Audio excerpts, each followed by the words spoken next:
This is what the final stages of a bubble economy look like just before a collapse happens, according to Michael Snyder. How does it feel to be living on the edge of a bubble just before it bursts? Ever since the days of the Great Recession, our leaders have been going to extremes that we have never seen before as they attempt to keep our failing economy propped up. The Federal Reserve has created trillions upon trillions of dollars out of thin air and pumped it into the financial system. Our politicians in Washington have been on the greatest debt binge in the history of the world, and as a result of our national debt has soared because of this to truly horrifying levels. On Monday, our national debt reached $35 trillion, and even the New York Times is admitting that it's growing more quickly than many economists had predicted. America's gross national debt topped $35 trillion for the first time on Monday, a reminder of the nation's grim fiscal predicament as legislative fights over taxes and spending initiatives loom in Washington. The Treasury Department noted the milestone in its daily report detailing the nation's balance sheet. The red ink is mounting in the United States more quickly than many economists had predicted, as the costs of federal programs enacted in the recent years have exceeded initial projections. To mark this milestone, the House Budget Committee released some numbers about how rapidly our debt has been growing over the last 12 months. $196 billion in new debt per month, $6.4 billion in new debt per day, 268 million in new debt per hour, $4.5 million in new debt per minute, $74,401 in new debt per second. Can you imagine? The third number in that list really stands out to me. That's $268 million in debt per hour. $268 million in debt is being stolen from future generations of Americans every single hour of every single day, and hardly anyone seems to care. We're literally committing national suicide this way. When a government borrows money which must be paid back later, prosperity in the future is being sacrificed for the more prosperity in the present. We were $10 trillion in debt when Barack Obama entered the White House, and now we are $35 trillion in debt. We have literally destroyed the bright future that our children and our grandchildren were supposed to have, but all of this borrowing has allowed us to enjoy a standard of living that is far higher than what we actually deserve.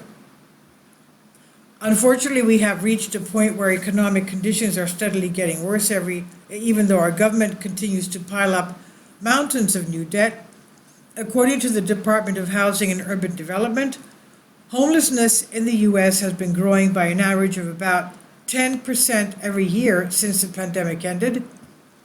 According to data from the U.S. Department of Housing and Urban Development, HUD, since the end of the pandemic, we have experienced an average of 10% a year growth in homelessness. By the end of 2023, the U.S. hit its highest reported level in history since they began tracking it in 2007.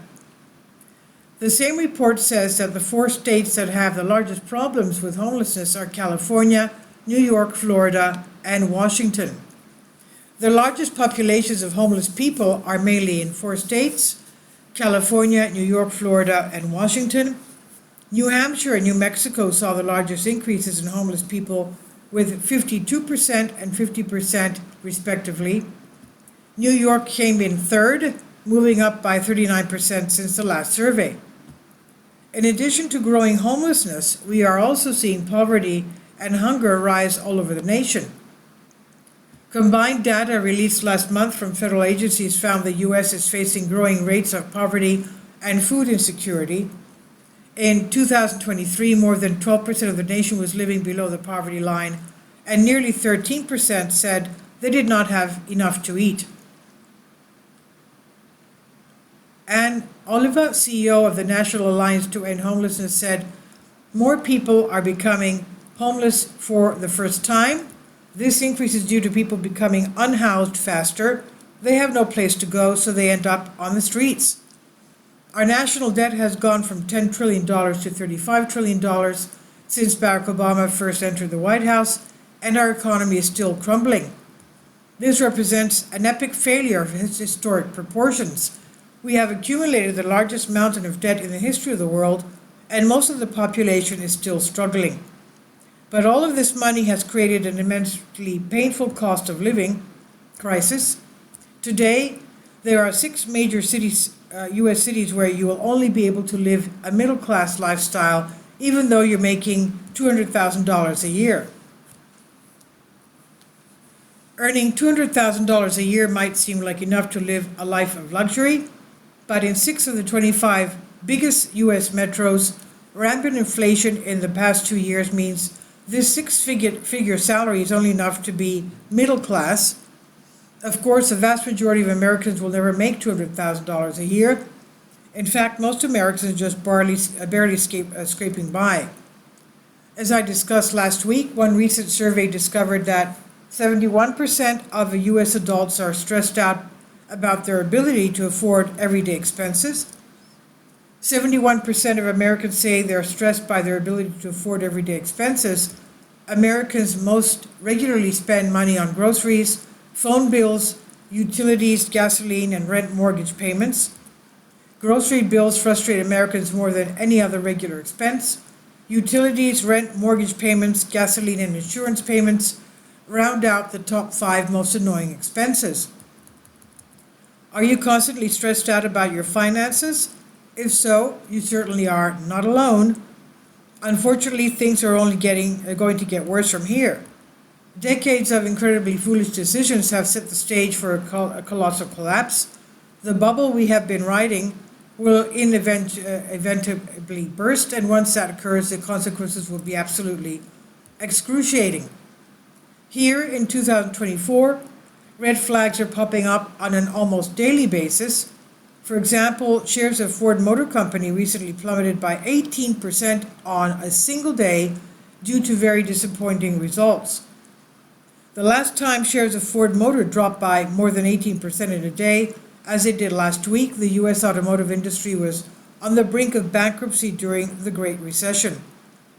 Ford, which avoided bankruptcy in 2008-2009, is far from any sort of such disaster, but the free fall in shares after the company missed Wall Street's earnings expectations is a leading example of the uphill battle automakers face for the remainder of the year.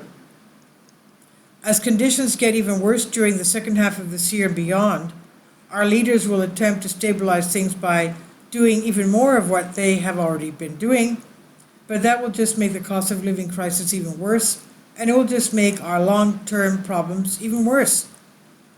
Of course, our long-term problems are rapidly becoming our short-term problems.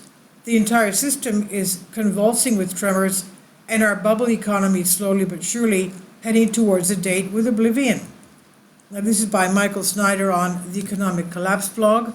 Please leave your comments, and thank you for your support. This is by Michael Snyder. About the author, Michael Snyder's extremely controversial new book entitled Chaos is available in paperback and for Kindle on Amazon. He's also written 7 other books that are available on Amazon, including End Times, 7-Year Apocalypse, Lost Prophecies of the Future of America, The Beginning of the End, and Living a Life That Really Matters. When you purchase any of Michael's books, you help to support the work he's doing. You can also get his articles by email as soon as he publishes them by subscribing to his Substack newsletter. Michael has published thousands of articles on the Economic Collapse blog, End of the American Dream, and The Most Important News. And he always freely and happily allows others to republish those articles on their own websites.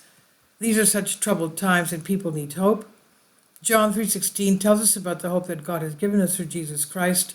For God so loved the world that he gave his only begotten Son, that whosoever believeth in him should not perish but have everlasting life. If you have not already done so, we strongly urge you to invite Jesus Christ to be your Lord and Savior today. Please support my Patreon account. The daily posts are 5 videos daily, and they are totally different from what I have on my YouTube channel.